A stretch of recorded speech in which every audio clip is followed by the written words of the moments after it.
When we were looking for my 23 Canyon, we settled on some options, some features that came stock on the truck. The package the truck came with had the 360 cameras, the adaptive cruise control, blind spot monitoring, and my wife's favorite, butt warmers. One feature that didn't come with the truck that we're kind of glad that it didn't, no sunroof. One feature the truck didn't come with that I definitely needed was a receiver hitch. Initially, we didn't think we'd care about the sound quality coming from the non-Bose sound system. We can't retrofit the Bose system into the truck, so I thought maybe adding a subwoofer would help it sound a little bit better, but there's really nowhere to put one. I bought a 400 watt shallow sub for the little red shop truck, and I was really impressed with how it sounded and how well it fit in the back of the truck with no space. I liked it so much that I bought the 800 watt version for the Canyon.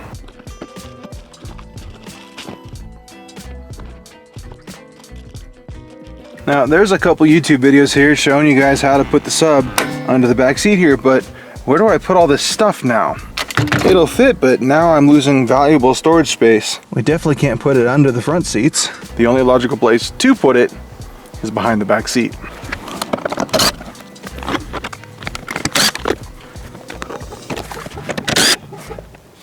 Seat down, headrest down, and this should come right out of here.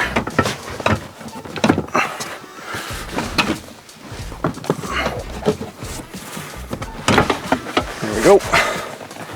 Use a flathead here to disconnect this guy. There we go. Just very carefully pull this out of the back of the truck. Also, don't lose these. In order to get to the back wall, we gotta pop these little clips off and we can get the felt out of the way so that we can continue the install. Basically, just pop the middle out and they come off super easy. Essentially, we just have to be lower than that padding when we're all done. Now, we've got to figure out a way of getting this guy to sit pretty much right here.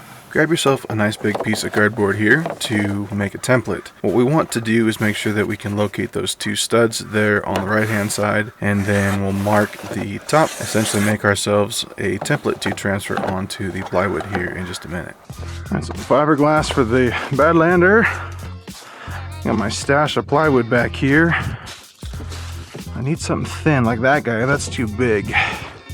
Ooh, nice thin piece of plywood right there. Heck yeah. Simply transfer your template over to the piece of plywood, mark out your holes and where you need to cut. Use any sort of saw that you've got to cut it to size. Drill your holes, and bonus points if you want to round over the edges to prevent splinters. Doesn't have to be pretty because nobody's ever going to see it. Now we got these two good to go on the piece of plywood, and I ripped this stud out because obviously I don't want a nut sticking through there, so I'm going to put a M6 riv nut right in that hole. Should work pretty good, and I even have some hardware here that'll bolt to that.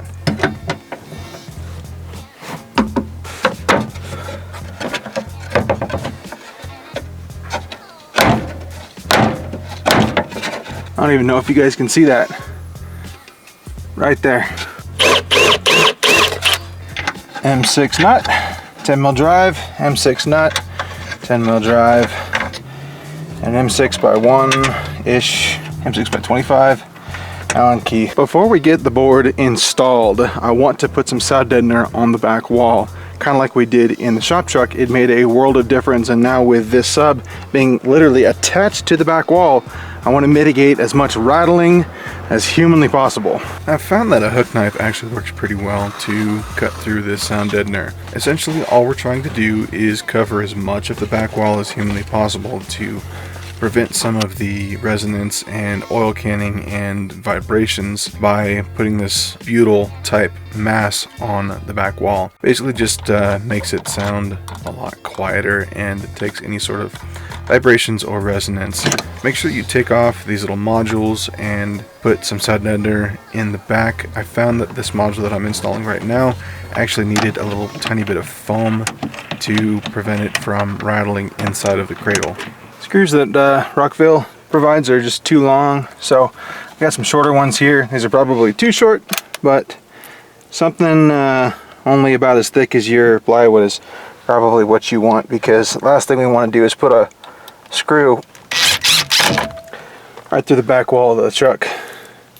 And if that were the case, we really wouldn't even need the plywood at that point, right? There we go. All right. That fits amazing. And we have all of our space still. New day in the shop. Let's get this hidden sub wired up. When we did the aux button video last year, I cut a little hole in the firewall grommet 2-pass wires through. Now this sub doesn't require a remote wire, so all we got to do is run power, and then we'll ground it out in the back, and then we'll run our wires to the speakers later. Thankfully, I had the exact right amount of wire. Look at that. Depending on if you grab this sub or another one, you might need to remove the mounting screws to install some of these power wires. I'll run our ground right there, another M6. I'll crimp right there.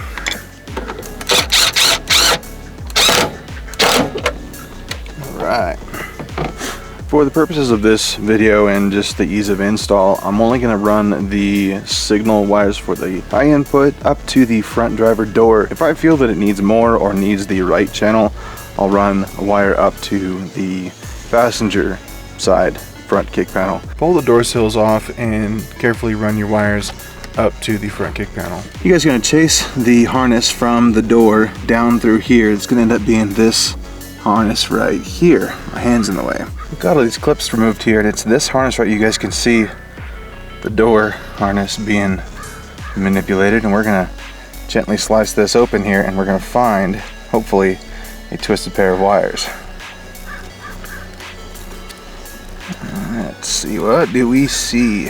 It's blue, and then blue with a stripe on it. Right there.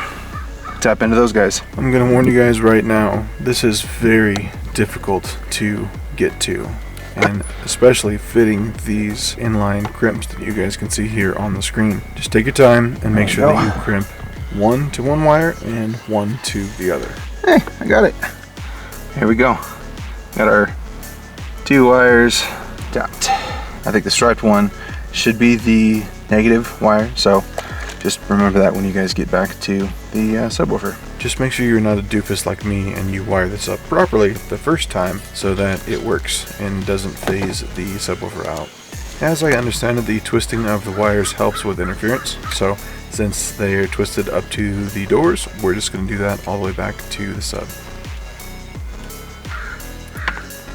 This thing has an auto power on feature to where when it senses power coming through the high level input wires, it turns on the sub. Power, ground, and your high input, and you are wired. Last and final part of the actual install is the bass knob. Now, you don't have to have this, I don't think, but maybe if I've got my son in the back, really don't want it to blast him out of the car seat, or if I just want to change it whenever, I'd like to have this connected. So at least for the purposes of this video, I'm going to connect it, and I really want to find a very inconspicuous spot that I can get to that will be pretty accessible, but you really can't see it. So we'll figure that out at a later date.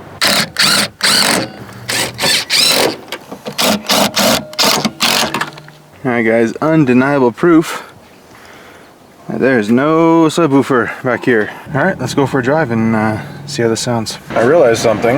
I still had my old audio settings from before the sub, so what I did is I turned down the bass. I left the mid and the trebles where they were. The mid was a little bit higher than center to the right of center, and then the treble was pretty much maxed out.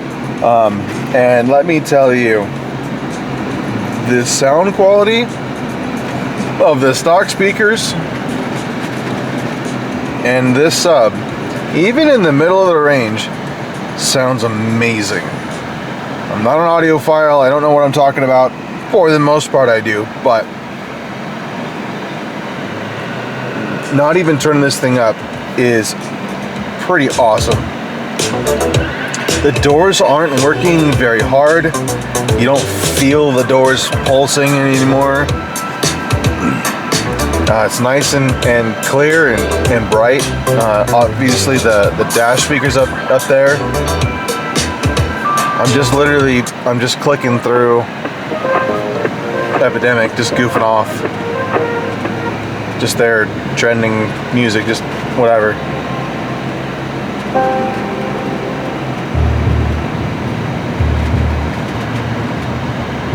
I haven't changed the volume, I just changed the track.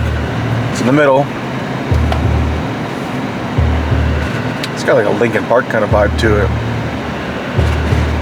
Country rock bass. Ooh, bison. Oh, a whole lot of rock to this, hopefully. I'm changing something.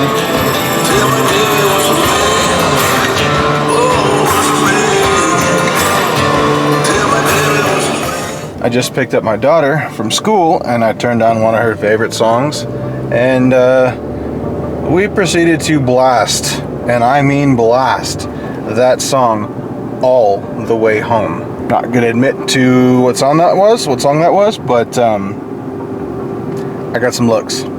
So, sufficient to say, your passenger in the back there is gonna get a free back massage, but when you're by yourself in the truck, and crank it up as much as you want and enjoy it. I'm gonna go home and clean up my mess of wire cuttings and paper from the sound deadener that I didn't fully pick up, and all my camera gear and whatnot. If you guys have any questions, feel free to comment below. If you got any video ideas, I'd love to make a video just for you. Thank you guys for watching. Appreciate every single one of you guys sticking in these videos and buying the stuff off the links here. Genuinely appreciated you guys supporting me in what I do and making these silly little videos. So thank you guys for watching, and we'll see you on the next video.